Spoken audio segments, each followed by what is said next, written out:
Hey guys, today I'm going to review the MSI Street Fighter 2 plug and play, which I bought for £35 from Robert Dyas. It's the most legendary one-on-one fighting game of all time. But is this cheap device any good? Without talking any further, let's get straight into it.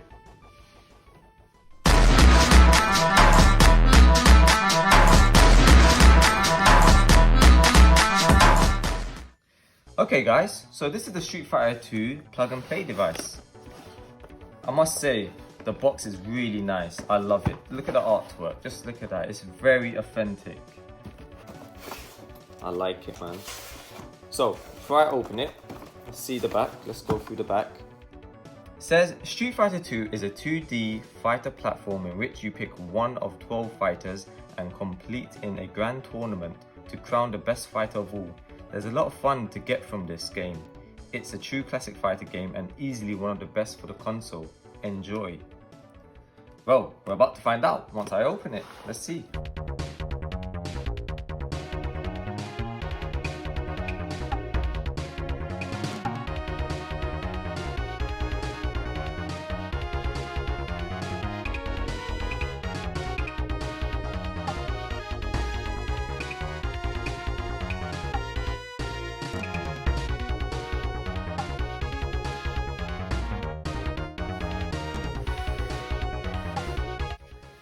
Okay guys, so here we have it.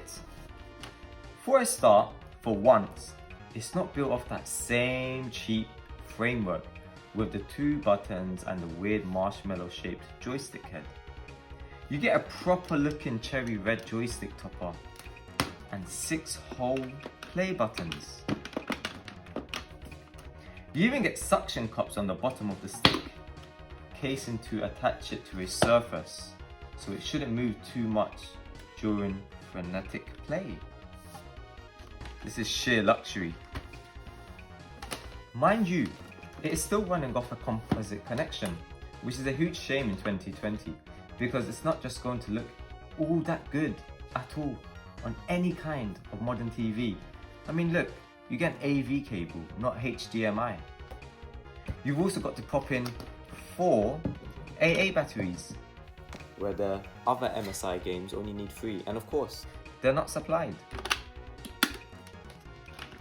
Look, the obvious point to make here is that Street Fighter 2 was the game of the early to mid 1990s, not just because it's a lot of fun single player, but also because it rapidly became the measuring stick for the 2-player competition, inspiring countless clones and plenty of home conversions.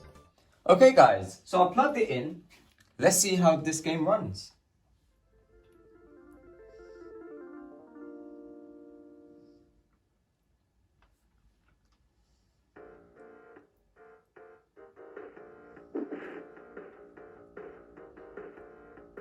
This isn't running the arcade ROM, as you can tell by the music as well being very poor quality, and this is very clearly one of the 16-bit conversions. I'm going to say that it's the Mega Drive conversion, based mostly on the fact that it announced itself as Street Fighter 2 Special Champion Edition, which was the Mega Drive's first iteration. The SNES had Street Fighter 2 and then the Turbo version named as such. Once you're on the menu, there's no 2-player fighting, of course, but there's also no selection of skill levels or speed at which the game runs. You can't even muck around with the background music for little to no reason. You simply hit start, and then for no obvious reason, you hit start again before hitting the character select screen.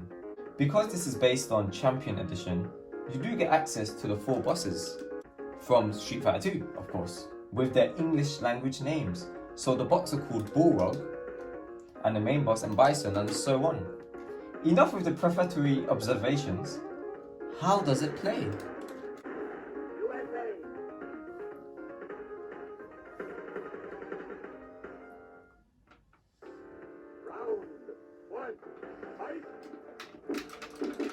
Slow.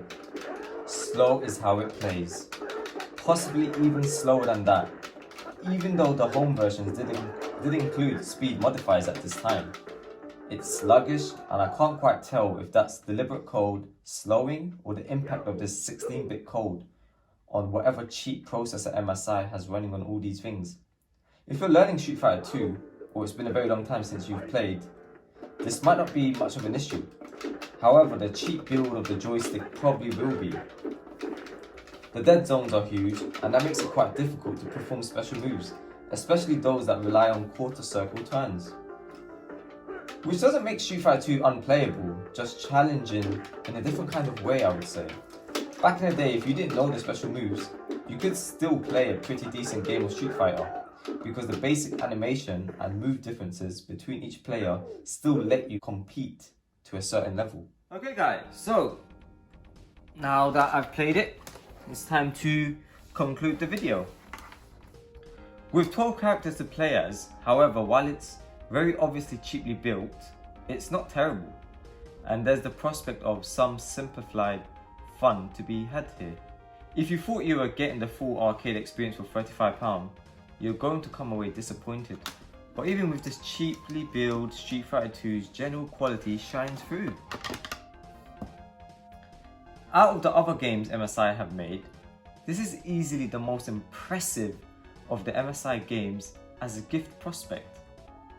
The box is bigger, the stick is bigger, and you have more buttons because the game really needs them. Now, if what your gift target really wants is a more flexible and competitive Street Fighter 2 experience, there are better ways to get that. If your budget can stretch to it and you can find one, the SNES version is on the SNES Mini, along with a host of other games, and that to make a much better gift. It even has a HDMI output. Then there's the various ports you can get on the 30th anniversary edition of Street Fighter for PS4, Xbox One, Switch or PC. Again, more play options and a better experience there.